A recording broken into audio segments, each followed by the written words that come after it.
Part 2 of the key theories in organizational psychology. Number 15, David McClellan Achievement Theory. Sabi ni McClellan, there are three needs central to work motivation. And yung three needs na to are number 1, need for achievement, need for power, and need for affiliation. So ito yung tatlo na that motivates employees to be productive. Number 16 key theories is the 4-drive theory. Sabi naman ng 4-drive theory, emotion ang source of motivation, and ang mga emotions na to are generated through 4 universal drives. Number 1 is drive to acquire. Number 2, drive to bond. And number 3 is drive to comprehend and drive to defend. Number 17 key theories is the self-regulation theory. Ang sabi naman ng self-regulation theory, that employees monitor their own progress and they make necessary adjustments, so they self-regulate. Number 18 is the reinforcement theory. The employees are motivated by consequences, so this is similar to the classical conditioning. Number 19 is the Edwin Locke's goal setting theory. According to Locke's setting goal theory, that employees are motivated by the characteristics ng goal which is set by the organization. So ano ba yung characteristics ng goal? Is it smart? S means, is it specific? Is it measurable? Attainable nga ba? Realistic and time-bound? So sabi ng Locke's goal setting theory, mas motivated ang mga employees kapag challenging ang goals. Let's move to number 20. Key theories is the equity theory by Stacy Adams. So I'm pretty sure you're familiar pa tayo dun sa equity theory. No, that employees are motivated doon sa the way they perceive kung equal nga ba yung kanilang effort doon sa kanilang pay na nare-receive. O baka merong employee na parehas naman yung ginagawa nila pero mas mataas yung sahod compared sa kanila. So sabi ng equity theory that motivation decreases when our input and output ratio is lower than others. Number 21 key theories is the organizational justice theory. So when we say organizational justice, means motivated ang mga employee when they perceive na merong fairness, pantang-pantay ang trato sa mga employees. And there are 3 types of justice theory. Number 1, the distributive justice. 2, the procedural justice. And number 3 is the interactional justice. Under ng interactional justice is the interpersonal versus social exchange, the fairness in social exchange of information, and then informational, the information exchange nga ba? Is it fair? Number 22 key theories is the Mars model of individual behavior and performance. Sabi ng model na to that performance ay predicted by 4 factors. So pag mababa ang isa, poor performance may occur. Ang factors na to ay the Mars, M, the motivation, A, the ability, the role perception, and the situational factors. And the motivation includes direction, intensity, and persistence. Number 23, key theories is the Macro and Costa 5-factor model of personality. So, familiar naman tayo siguro sa ocean. And number 24 key theories is the impact theory. So, ito yung behavior style ng leader, influences mga workers. Number 1, 6 styles of leaders. We have 1, the informational. So, informational leader is a leadership in times of ignorance. Magnetic naman in times of despair. Position in times of instability. Affiliation in times of anxiety. Coercive in times of crisis. And tactical in times of disorganization. Number 25, pot goal theory.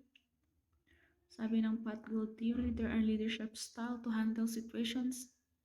And the 4 styles, 1, instrumental, plan, organize, and control, supportive, participative, and achievement-oriented.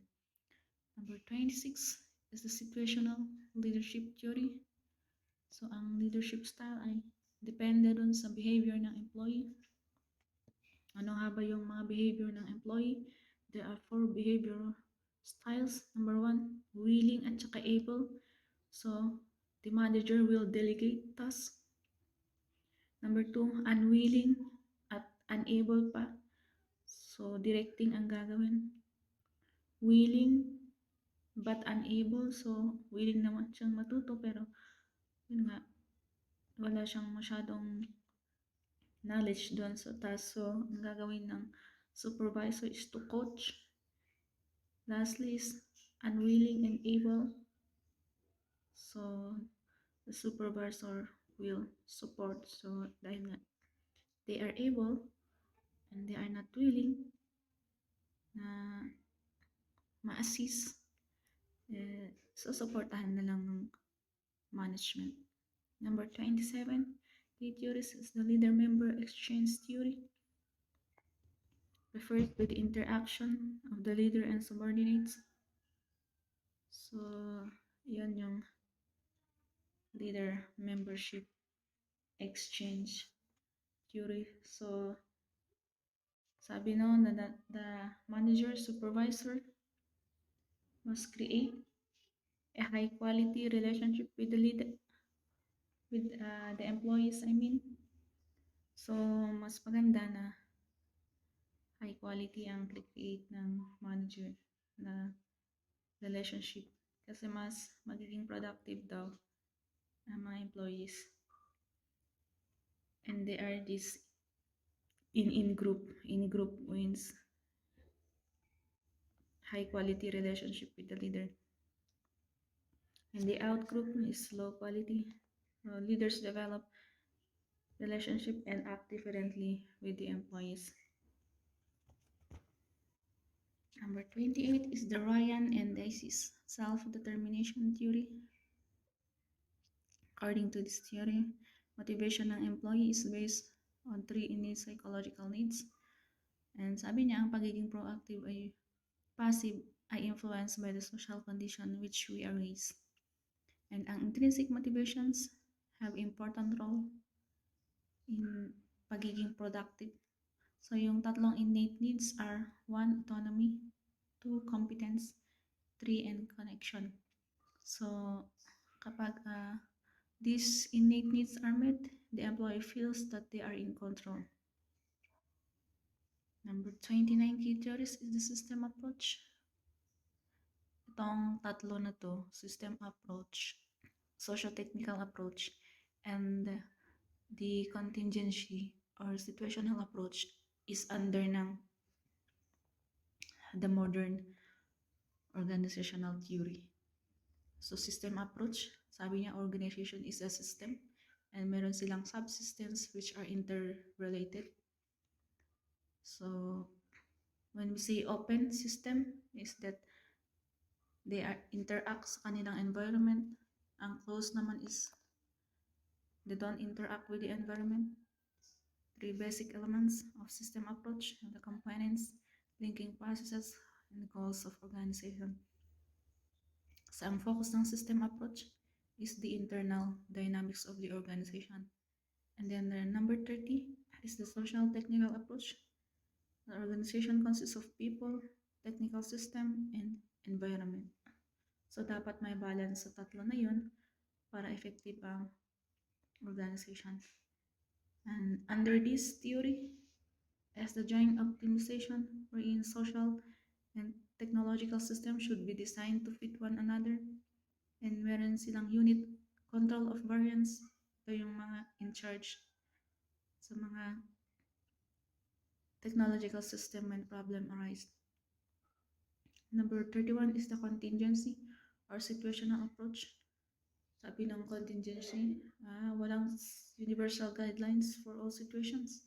So different organization requires iba-ibang relationship for optimum effectiveness.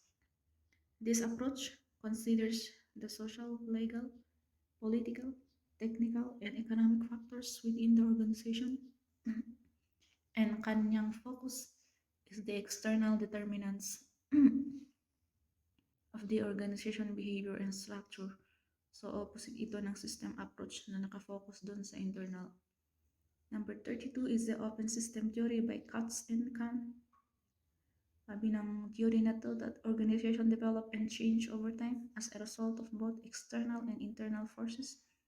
So organization must be open to its environment to be effective. And we say equifinality, iba-ibang paraan to reach an outcome.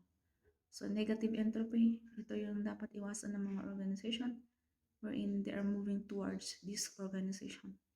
And three key elements of open system theory is the inputs, throughputs, and the output. Number 33 is the Joan Woodward's contingency model. So this is under contingency theories of organization. And this is for manufacturing organization or company only. So sabi ni Joan Woodward's that organization must match the type of production to the structure ng organization. And there are three types of manufacturers. Number one is the small batch. So kapag small batch is moderate span of control lang ang kailangan and short chain of command. So this is humanistic and organistic structure. Kapag mass production naman, large span ang kailangan, long chain of command. It's a bureaucratic mechanistics. So meron silang certain rules to follow. Continuous process is the largest span of control ang kailangan. 34 is the Lawrence and Lorsch model. Ito under ito na contingency theory of organization. In that, sabi ng Lawrence and Lorsch model, there are two processes that determines the ability of the company to keep up with external changes. Number one is differentiation.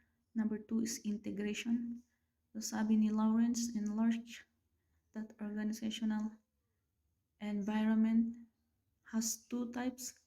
One, mechanistic organization. So when we say mechanistic, nakadepende on formal rules and regulation. So decision is at high level, small span of control, and this is for stable na environment. When we say organic naman, it requires large span of control, less formalized procedure, nasa gitna ang decision making, and this is for unstable environment. 35 key theories is the Fiedler's contingency model. Sabi ng model na to that individual leadership style is effective only for certain situations, and that leaders' effectiveness is based on two factors: leadership styles and situational favorableness. So, ang situational favorableness is based on three distinct factors. Number one, leader-member relation.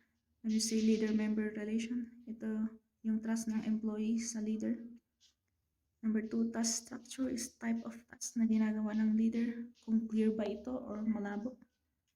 And leader's position power, power to control, to reward, and punish. Yun yung three distinct factors under ng situational favorableness sa theory ni Fiedler's. Number 36 is the Mintzberg contingency model. Winchberg described organization as several categories of characteristics. So mga characteristics na to are the key mechanisms, function and roles, context, and the priority level. It has basic forms of coordination, sabi niya, mutual adjustment based on informal comms, direct supervision, standardization of work process, same time standardization ng mga case house, output, and norms. And Winchberg, 7 basic parts of an organization. Number 1 is the operating core. Ito ay in charge of production. 2 is strategic apex, executive leadership. Middle line, ito yung mga taga-ensure that nangyayari yung mga goals, that the goals are being achieved. And technostructure is to facilitate nila yung HR, accounting, IT, etc. And then the support staff, yung mga nasa cleaning services. And have the politics and the ideology. Lastly is the Likers for different types of organization. Likers for different types of organization this is under kasama ito ni McGregor, theory Y, and X under humanistic theory of organization. It proposed 4 systems for different types of organization. So, system 1 to 4. Ang system 1 is the exploitative authoritarian. When you say exploitative authoritarian, so walang tiwala sa employee and top-down ang communication, the centralized. So, ang result is, this is the dissatisfied employee since hindi masyadong satisfied ang mga employee. Poor ang performance. Number 2 system is the benevolent authoritative. So, sa system 2 na to is that may some level of trust na sa mga employee. So, management is bit nicer na sa kanilang employees. So, ang result is moderate level of satisfaction. So, organization performance is fair na. Number 3 is consultative. Greater trust. Meron silang trust na. Greater. And bottom-up communication. So, dahil bottom-up ang communication, meron nang silang tiwala sa kanilang employee. So, the organization now is capable of good performance. And lastly is the participative. This is the opposite ng system 1. And participative result to excellent performance within the organization. So, iyan po yung mga 37 key theories in organizational psychology under ng mga major theories na neoclassical, classical, structural, humanistic, motivation, the modern organization theories, and the open system, and the contingency theories.